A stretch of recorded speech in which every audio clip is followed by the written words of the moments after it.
Okay, so you're good to go. Lovely. Okay, welcome everyone to the second running of this Tribunal Appeals presentation. We've run it for a second time because the first session ran the day that the decisions all came out for everyone who was having phase transfer decisions for moves to secondary school and junior school, and it was popular, and we've had a lot more calls into our office over the last couple of weeks, so we are running it a second time. So if there's anyone who was on the first one, this is going to be the same again, but hopefully it will still be useful to you, and for anyone for whom this is the first time, please ask questions, make the most of it. The sort of outline for this session is as follows. So I'm going to talk to you a little bit about when you might be thinking of lodging an appeal, because there might be people who are not here because they've just had a placement decision. You might be here because you're going through another part of the education, health and care plan process. I talk about the steps involved in the appeal process and what happens in a tribunal hearing should your appeal get all the way to a tribunal hearing. So first off, when can you lodge an appeal? So you can lodge an appeal at any point when a statutory decision is made. So a statutory decision is anything that's made through the education, health and care plan process. So that's a yes or no to making an assessment for your child, a yes or no to issuing a plan, or once the plan is finalised, you can appeal the contents of the plan, including the placement. So those are statutory decisions that are made the first time a plan is made. You also have a right to appeal if your child has had an annual review and the decision that comes out of the annual review, whether that is to cease, maintain or change the plan, you will have a right of appeal at the point when you get a decision from that annual review. And you can appeal within 2 months of receiving your decision letter from the local authority, or within 1 month of receiving your mediation certificate, whichever is the later date. I will speak a little bit about whether or not you might want to go to mediation in a minute.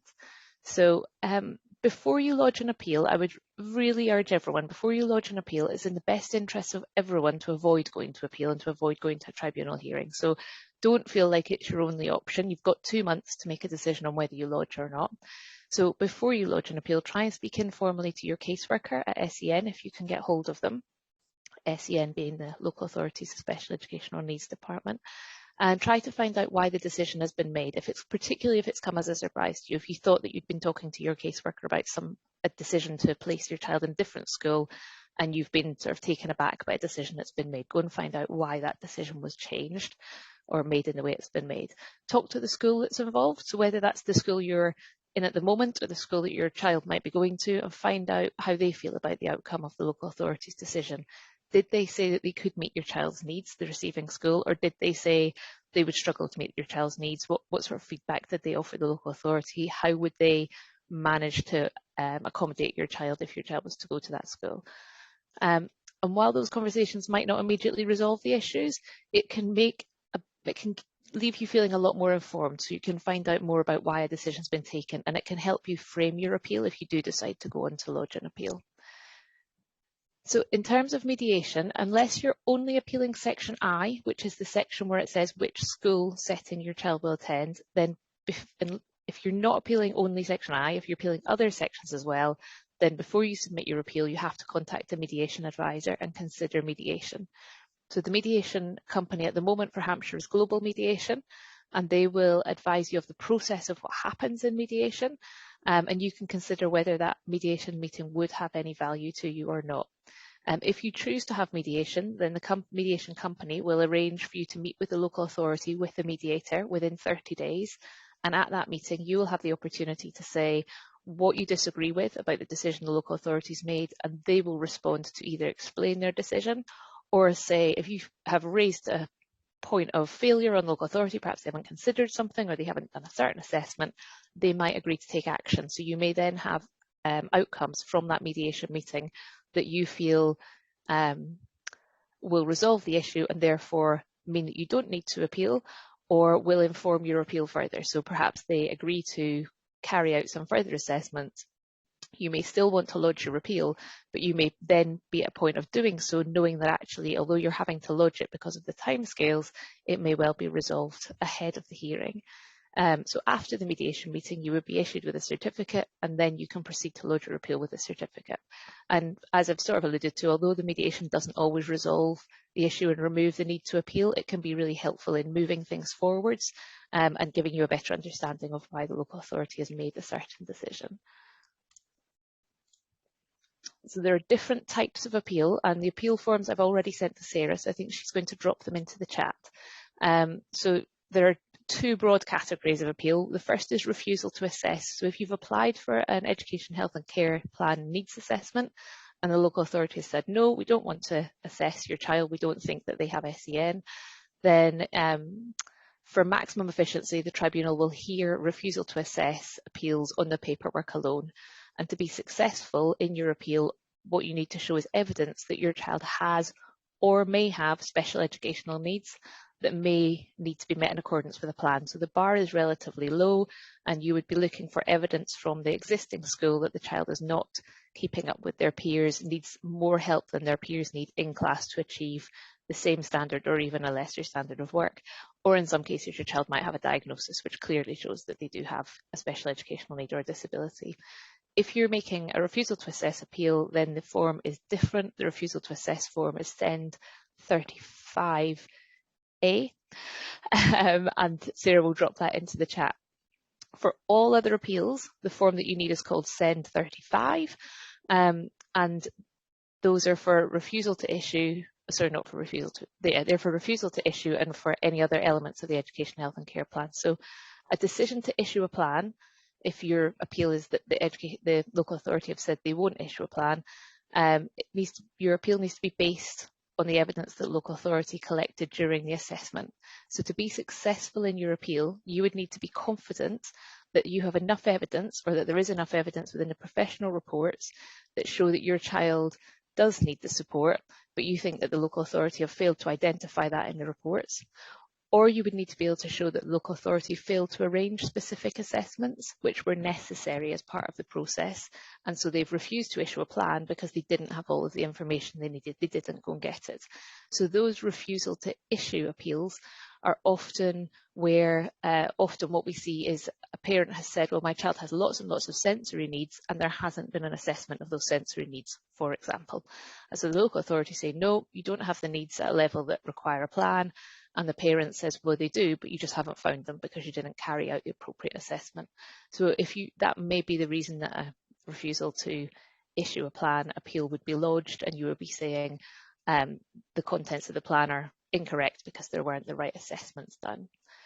There are also instances wherein a parent will have professional private assessments that they have submitted and those haven't been taken into account, and you can appeal if your opinion is that those private assessments should have been taken into account. So those are the sort of circumstances under which you might have evidence to submit a refusal to issue appeal.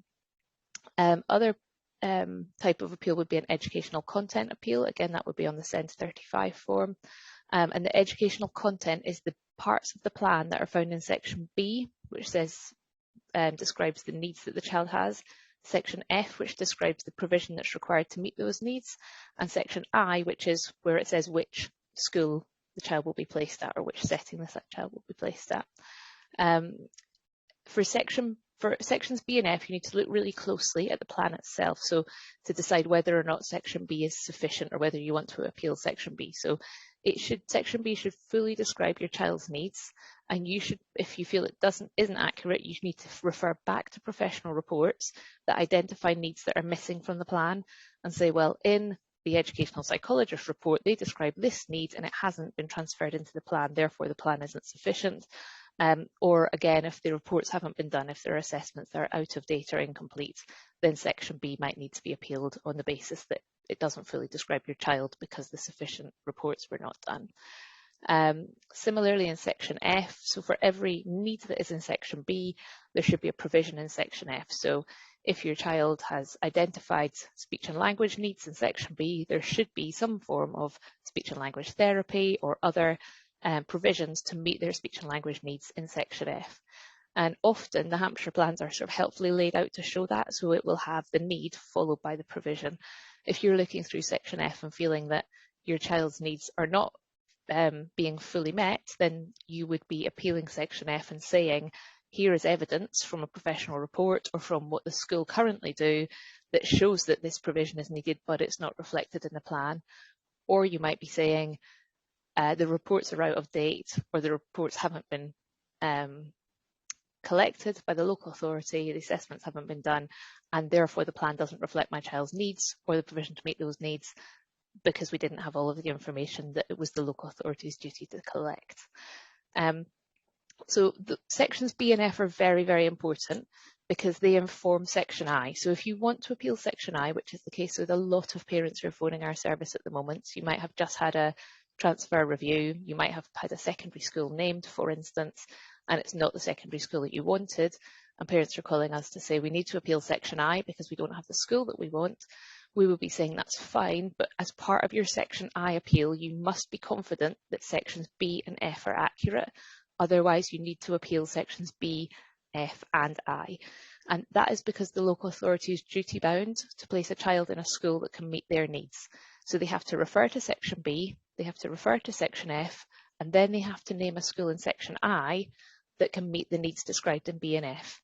If B and F are not sufficiently detailed, if it doesn't sound like your child when you read the plan, then there's a good chance that the wrong school will have been named, or a school that you feel can't fully meet their needs will have been named. So you can appeal section I individually, but we would always say really take a long hard look at the plan and see whether you're satisfied with B and F before only lodging a section I appeal. And the final part of the appeal that you can lodge, the final type of appeal you can lodge, is a health and social care content appeal. Health and social care content are found in section C, which describes health needs, D, which describes social care needs. Section G of the plan describes provision to meet health needs, and sections H1 and H2 describe provision to meet social care needs. You can only appeal the content of the plan, the health and social care content of the plan, if you're also appealing the educational section. So you've got to find something in sections B or F to appeal if you also want to appeal any of the health or social care. And the SEND tribunal, which is called SENDIST, S-E-N-D-I-S-T, the tribunal to which you would be making the appeal, have the power to make recommendations on health and social care, but not the power to make orders. So in relation to the educational content, they can order the local authority to make changes. In relation to health and social care, they can make recommendations. They can recommend that changes are made or that further consideration is given to a section. They can't order it, but the recommendations, although they're non-binding, they've been made by a specialist tribunal and they shouldn't be ignored or rejected by the local authority without careful consideration. And any reasons the local authority might have for not following the recommendations of the tribunal have to be set out in writing. So if they weren't going to do what the tribunal said, they would have to tell you in writing why. In terms of the need and provision bits, the content of what you would appeal is the same as F and I. So it needs to fully describe your child's needs around health and social care, and it needs to fully describe the provision to meet each of the needs. And the correct assessments need to have been done or gathered by the local authority to inform those sections. Sarah, I'm carrying on moving on because I'm not hearing any questions, but I can't see the chat, so do interrupt me. I've got a couple come up, but I was just trying to decide whether or not we should pop them in now or not and get a little bit of extra information. Okay, so I've got a couple for you. Can reports be considered as going out of date? So if you've given a report as evidence, okay. Yes, so they can. So usually a report, there's not a date on which a report goes out of date, because children develop and change at different rates, and obviously a baby develops faster than a teenager in some ways. But we would usually say, as a rule of thumb, reports that are more than a year to 18 months old, you could consider to be out of date. It depends what type of report we're talking about. So educational psychology reports, for instance, particularly for a transfer review, would expect them to have been done within the last 18 months or so. Or you could reasonably say my child has changed so much that this report is no longer relevant. But so you could reasonably request, for example, an EP report at transition. Yes, particularly if one hasn't been done in the last 12 to 18 months. Yes, you could reasonably request that. The things that don't go out of date are your kind of medical determinations, your condition reports. A child has been diagnosed with a specific condition. the condition itself won't change, but if the way it affects your child has changed because they've aged and they cope with it differently, then it would be relevant to get further advice from a medical professional, but perhaps not another diagnosis report because the diagnosis itself hasn't changed. So you might have an update letter from a paediatric consultant, for instance. And if somebody wants to request an additional report as part of the assessment process, how do they go about doing that? So if you're still in the assessment process, you should do that through the hub if you're applying through the online hub, or you can contact your caseworker and say, I think that this needs to be done, and these are the reasons that I think it needs to be done. If you're now at the point of appeal, then I will come on to how you might get assessments done during the appeal process in the next couple of slides. I think that's it for now. I've got another one that's going to be coming. I just need to get a few more facts. Okay, I'll carry on. So we've talked about, let me check we're on the right slides now. We've talked about reasons for appeal.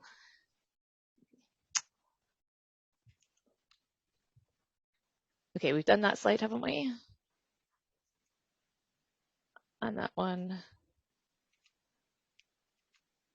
No, we're on this one. Right, okay. So submitting your appeal. So Sarah, when she drops the forms into the chat, you will see that the Send 35 form, which is the detailed one for most elements of appeals, has, I think, 12 sections on it, and most of them are really straightforward. So it's your name, it's your child's name, it's details about the school. The section that I'm going to focus on is section 3, and this is where on the form you describe your reasons for submitting an appeal. And I think it's sometimes people find it quite intimidating because it is important on that initial appeal form to get as much information on as you can. But it is also important to be reassured that you can add detail at a later date if more information comes to light. So if you feel like an assessment hasn't been done, you don't have to wait for that assessment to lodge your appeal. You can say, and we're still awaiting further information. So in section 3, you need to be as full and as clear as possible. And these questions that are listed on the slide are the questions that are actually listed on the appeal form in section 3. So you need to, throughout answering these questions, refer to evidence that you have. So for instance, if the local authority have not taken some advice into account that's on a report, you would say, one of the reasons that I disagree with the description of special educational needs is because it does not include the advice given by the educational psychologist in their report dated such and such, page number such and such, where it says that Johnny needs to be taught in a group of up to 6 children, for instance. So you would refer specifically to the advice that hasn't been taken into account if you have that evidence at the point of lodging your appeal. If the local authority have failed to carry out an assessment, or in the examples here is just given, say that the assessments that have been relied upon are out of date, then you might rely on other advice. So you might say the local authority haven't updated the educational psychologist report, so we don't have up-to-date advice, but from the way that the school is currently managing my child's needs, they're doing X, Y, and Z. Perhaps they're wearing ear defenders and they're using fiddle toys and they have a sensory tent in the classroom, but they haven't had a sensory needs assessment done. But there is evidence that sensory needs assessment is required, and if that were taken into account, then I think that the plan would be different. Therefore, I'm lodging an appeal. You can say that, and then the tribunal service will consider whether or not it's appropriate to order an assessment as part of the appeal process before you get to the final hearing. So yeah, as you go through each of these questions in section 3, just be as complete and full as you can, and where you refer to evidence, attach the evidence to the form. So you can do the appeal online and you can attach files in the way that you would attach them to an email when you're lodging your appeal.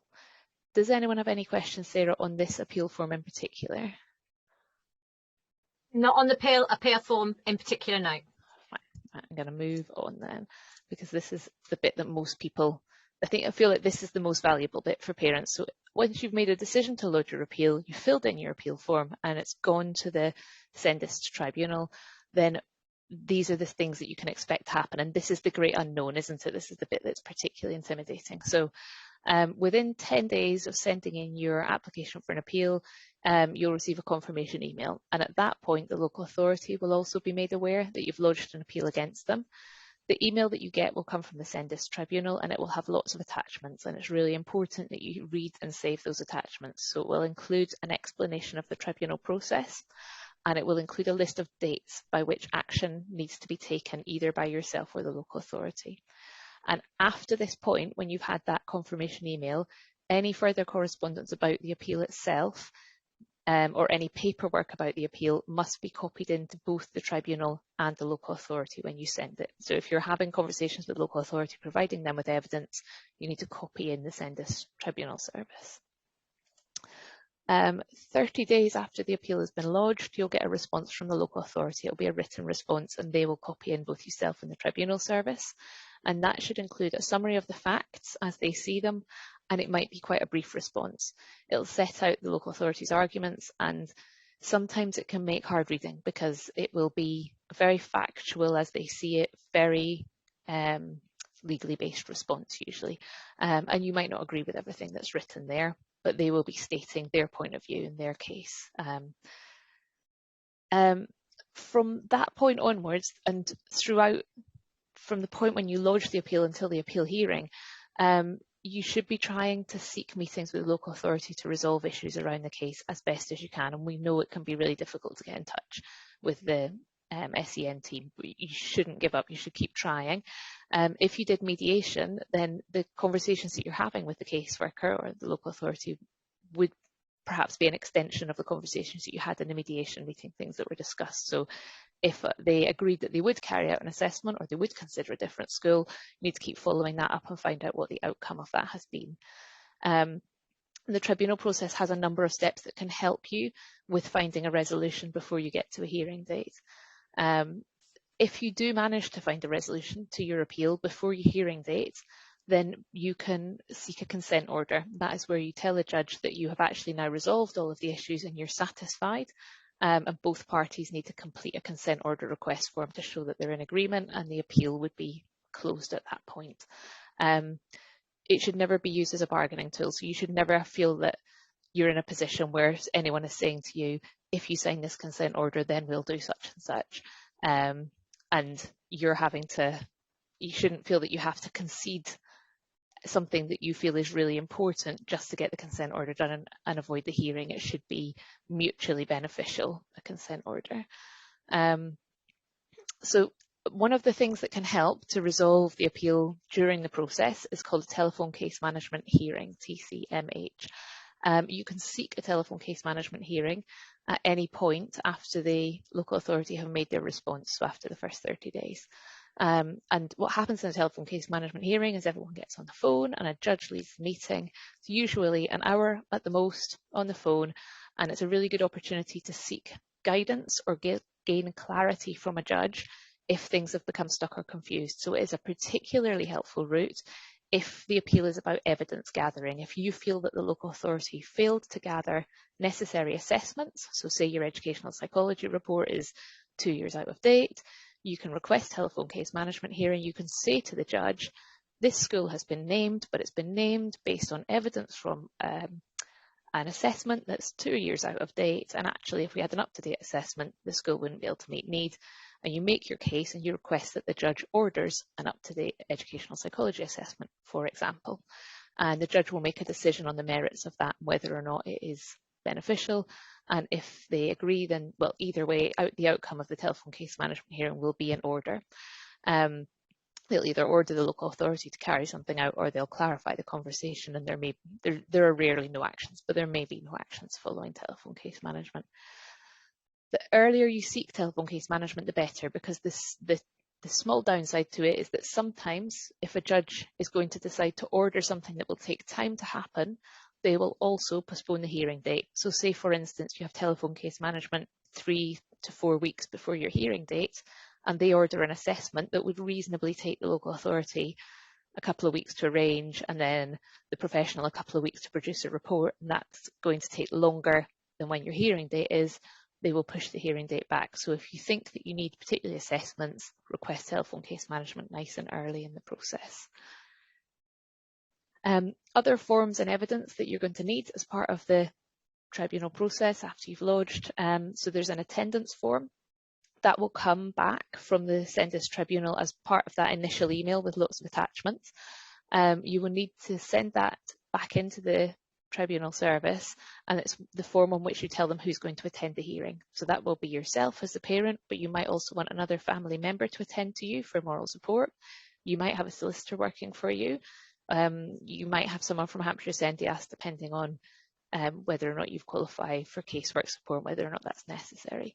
It also includes anyone that you want to attend as a witness, but you have to ask that person and make sure that they consent to appear as a witness before you write their name on the attendance form. You need to think about what evidence they can contribute if you're going to ask someone to be a witness. So you don't need someone to come along as a witness if they're going to provide evidence that's already been submitted in a report.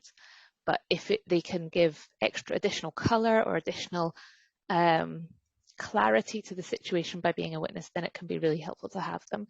I think the most effective and informative witnesses that I've seen and experience of being in tribunals are class teachers and SENCOs, people who can actually tell you what it's like day to day, who can really give colour and add clarity to what perhaps an educational psychologist is saying. So where an educational psychologist might say, well, so-and-so needs to have one-to-one support in the classroom at all times because they really struggle with the environment. The class teacher or SENCO or the teaching assistant who's actually working with your child will say, well, what I do on a day-to-day basis is, so Johnny looks like this when he's beginning to get heightened. So what we do is we go into the playground and we do such and such, and they will be able to actually talk you through what life is like in school, and it can be really powerful. You need to be aware that any witnesses are perceived by the tribunal to be impartial witnesses. So they're not on the parents' side or on the school side, and both parties, and so the local authority and the parents and the tribunal panel itself, can ask witnesses questions. So that's the attendance form. You will have an evidence deadline, so that means that you need to submit any additional evidence you have that you didn't attach to your original application. So anything that's come to light over the course of the process, you will need to lodge before a final date. That might include further school assessments, might include behaviour logs of things that have happened since the appeal was lodged. If you are seeking a different school, and if it is an independent school, you absolutely must include a prospectus from the independent school, and you must include a letter confirming that they will offer a place. And when that offer expires, it needs to expire obviously after the final hearing date, and full costs of that placement if it's an independent setting that you're looking for. So that evidence all has to be in by an evidence deadline. And then there is something called a working document. So if you're appealing sections B and F, which is the content of the plan, then a working document is something that should go backwards and forwards between you and the caseworker throughout the appeal. And it's a version of the Education, Health and Care Plan on which you write all the changes you want, and then they accept those changes or suggest other ones or say no, and they say why. So that working document of the Education, Health and Care Plan should go back and forwards, and the aim of having a working document is to reach agreement on as many points as possible before you get to the final hearing, so that when you get into the hearing on the day, the judge only has to make decisions about things that you have reached an impasse on. It ideally doesn't include typos and whether or not someone's address is wrong. All of that you really ought to be able to sort out in advance, and lots of section B and F you should be able to sort out by pointing to evidence in advance, as long as you can get a response from the local authority, who we know are really struggling to communicate because of their volume of work at the moment. So the final working document needs to be submitted by the local authority to both yourself and the tribunal 10 working days before the hearing, so that everyone knows which issues are still outstanding. And the other form that you need to be aware of, but you might not need to use, is called a request for changes. So you use that for everything where there is a change to the original appeal you submitted. So if you need to update on who's going to attend, maybe a new witness has come to light or someone can't make it. If you want to change the basis of your appeal, so if you lodged for section I and you then realise that you actually do want to talk about section B and F, you would request changes. Any additional evidence you need to lodge after the final evidence date, request for changes document. Bear in mind that if you're submitting a request for changes document, you need to say what the changes are, why they need to take place, and you need to seek a response from the local authority that says whether or not they agree to the request. The judge can still overrule them if they don't agree, but you have to have sought their response. You might find yourself having to say, I sought a response on this date, and it's now 3 days later and they haven't responded, so I'm submitting a request for changes with a non-response, but you have to seek it. Okay, so that is all of the forms and evidence. And then, so the next bit I'm going to talk about is called the Judicial Alternative Dispute Resolution, and is referred to as a JDAR. So at any point during the appeal process, from when the appeal is lodged until the final hearing, the Tribunal Service can decide to list certain cases, and it's those usually which involve Section I, for a JDAR. And that will be done a week after the final evidence date and 2 weeks before the final hearing date. So the JDAR would take place in that short, brief window. They can consider the listing all the way through, but if it happens, the JDAR will happen a week after the final evidence date, 2 weeks before the final hearing. It will last about an hour and a half, and the purpose is to support both parties to resolve the dispute by agreement. So say you'd lodged sections B and F, but you've actually, through the working document, resolved everything now, and it's just section I that's outstanding. That would be a prime candidate for a JDAR meeting, because the judge is then going to try to provide a view on whether either party is being unrealistic based on all of the evidence and everything that's been agreed about what the placement should be, or to help both parties to try and reach an agreement about what the placement should be. And often that JDAR can resolve the Section I dispute in an hour and a half, rather than everyone having to go to a final hearing, which is a much longer process for the same outcome. But what the judge won't do is overrule anyone. So it is a dispute resolution meeting. If both parties don't agree during that JDAR, it will go to a final hearing. And the judge that resides over the JDAR will not be the same judge who hears the final hearing. If an agreement is reached in principle in the JDAR, then the judge will ask all parties to sign a draft consent order, and they'll be consenting to the conclusion of the tribunal without the need for a hearing. I'd just pop in a couple of questions, Gail, in this between submission and hearing dates. One is, who should you be copying into emails at this time? Okay, so you need to check with the local authority, but usually as a minimum it would be your caseworker. The process does change, so it depends who from the local authority responds. To be honest, whoever responds with that local authority response within 30 days would be the person that I would say you need to keep copying in. They used to have a Send Tribunals email address, but I'm not sure that they're still using that reliably. I think it's individual people now. And do people copy in the caseworker and the Send Tribunal service as well in all of those emails backwards and forwards? The Send Tribunal service, yes, and then it will be the caseworker or the person who's responded on the local authority's behalf. It's often the same person.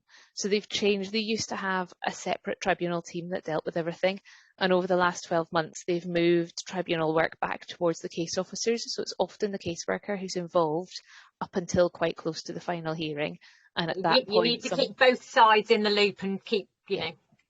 Yeah. The other thing that several people have asked, but in different ways, is what if you're at this point in the process, but you're still waiting for additional evidence or assessments that you actually need in order to complete B&F that you're challenging? So say that again. So if you are challenging B&F, but you have requested or extra assessments, and are waiting for that evidence, how does that work at this point when you're waiting for that additional evidence? So if you've had your decision letter, so a yes or no to assess, or you've had a school named, then you've got the period of time from the decision date and in your appeal window. So you can wait for the 2 months of the appeal window if you want to see if the evidence comes through in that time. I think this is people who are already in appeal and are waiting for additional information. Use the telephone case management hearing. Okay. So request a telephone case management hearing and say to a judge, we're not moving forwards. This has been promised, but it hasn't happened, or I've requested it and I've not had a response. Please, can you set a date by which this has to be done? Because otherwise everyone's time is going to be wasted. The last thing the tribunal hearing want is everyone showing up to a final hearing and the local authority saying, we don't have the evidence, so a decision can't be made, and the tribunal being adjourned. They get very, very cross indeed about that. So, yeah, and I've got something specific, but I think you're going to suggest the same thing. What if the local authority have evidence in their files but haven't given it to the tribunal even when they've been asked for it? Again, would you say go to the telephone case management? I would. I think there's also cause for complaint there. If the judge has asked for something and it hasn't been provided, you could also email the SENDIASS tribunal team, so the appeal team, at the tribunal service, and say, this has not been forthcoming. Have you received it? I haven't had a copy. It was ordered. But yeah, it's likely to end up in telephone case management again. And sort of on the same track, CAMS have refused to be a witness for our tribunal and also to give updated evidence unless we request it through a solicitor. Can they do this? Are you able to answer that one? I can answer it in theory. I don't know that specific individual case, so there might be other elements that I'm not aware of, but if the tribunal service have ordered information from CAMS, then CAMS have to have a good reason for not providing it. So it depends. If it's educational evidence, then they have to provide it because it's an order. If it's health evidence, because it's around specific mental health issues, then what about if a parent is asking CAMS to get involved rather than the tribunal service? So if the parent had was able to evidence that there was a good reason for a need for CAMS involvement as part of the assessment, and CAMS had refused to get involved, then you could ask for telephone case management and state to the judge the reasons that you want CAMS to be involved, and then they would order the local authority to get the information from CAMS. So that telephone case management is a really good way of unblocking really powerful jams. Yeah, it's a really powerful tool to unblocking all of those kind of, it's not my fault, it's their fault, and that person should be getting the evidence, not us. Telephone case management. And there's no downside, is there, to using that telephone case management, going on to using the JDAR? So use those tools. Yeah, so the JDAR, you won't have a choice. The tribunal service will make a decision on whether that is happening or not. But the telephone case management, all I would say is it's not an in and out service. You can't use it 12 times. You need to get all of the things you want to use telephone case management for, use it once, and then if there really are overpowering outstanding things, use it a second time. I've never known anyone to have more than 2.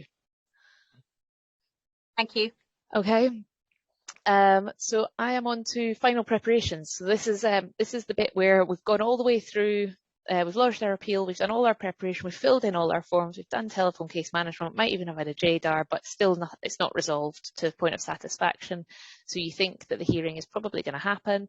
So the final preparations that you need to be making, you will get something that is called the bundle. It's an exciting title. You'll get the bundle, and that will be sent to all parties from the local authority before the hearing, and it will include all evidence that's been submitted and the emails that have been exchanged.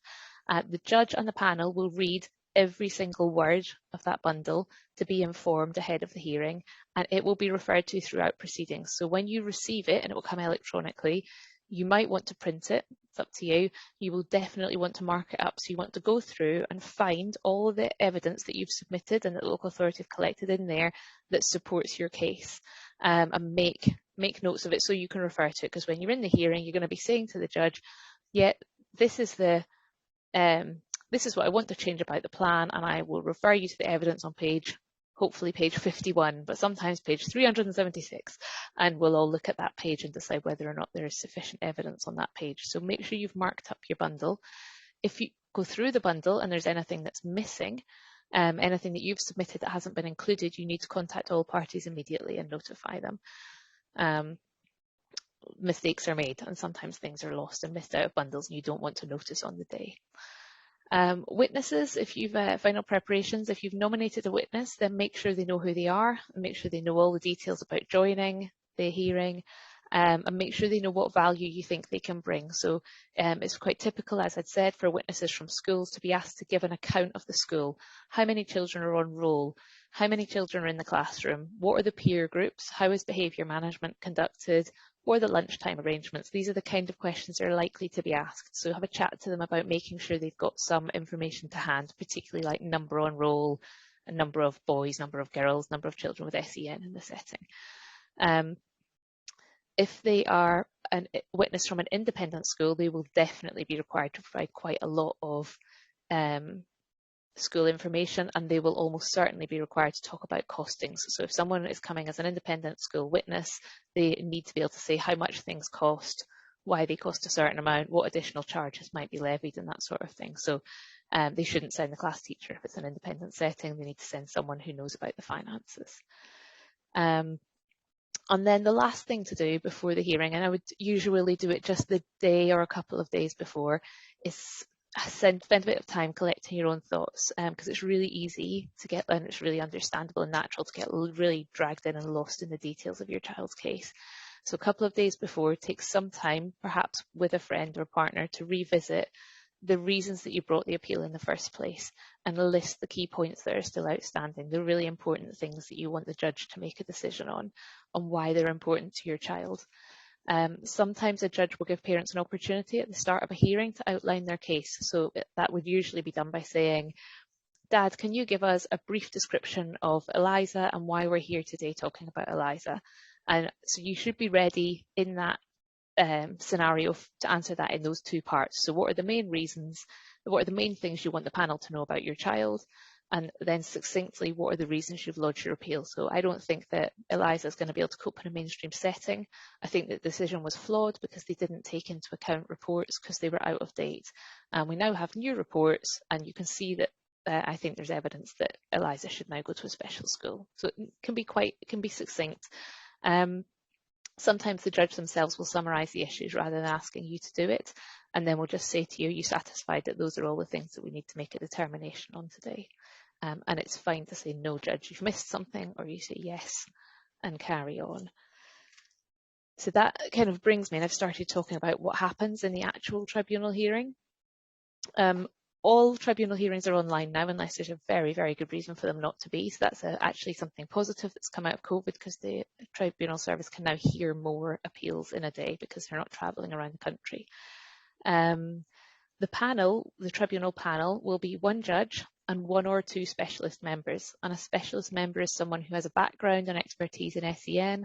Often they're, for instance, a retired educational psychologist or a still practicing specialist in a certain area. Neither the judge nor any of the panel members will be wearing a gown or a wig. It is a formal process, but it shouldn't be an intimidating process. They'll just be smartly dressed, normal looking people. The purpose of the panel is to be investigative, and the purpose of the hearing is to be investigative. So although the evidence is provided in advance, the panel will still want to ask questions about it, and they'll want to discuss it in detail with all the parties to assure themselves that they fully understood the case. And it's important to know that a tribunal of this type makes a different level of judgment than, say, a criminal court. So a criminal court is applying a level of judgment which is that the decision they make has to be undeniable. This sort of hearing, the decision has to be more likely than not. So the judge and the panel will come to a decision based on the evidence they think more likely than not the best decision for the child will be the decision that they make. It doesn't have to be, the evidence doesn't have to be so overwhelmingly strong that it is undeniable that it's the best decision to make, if that makes sense.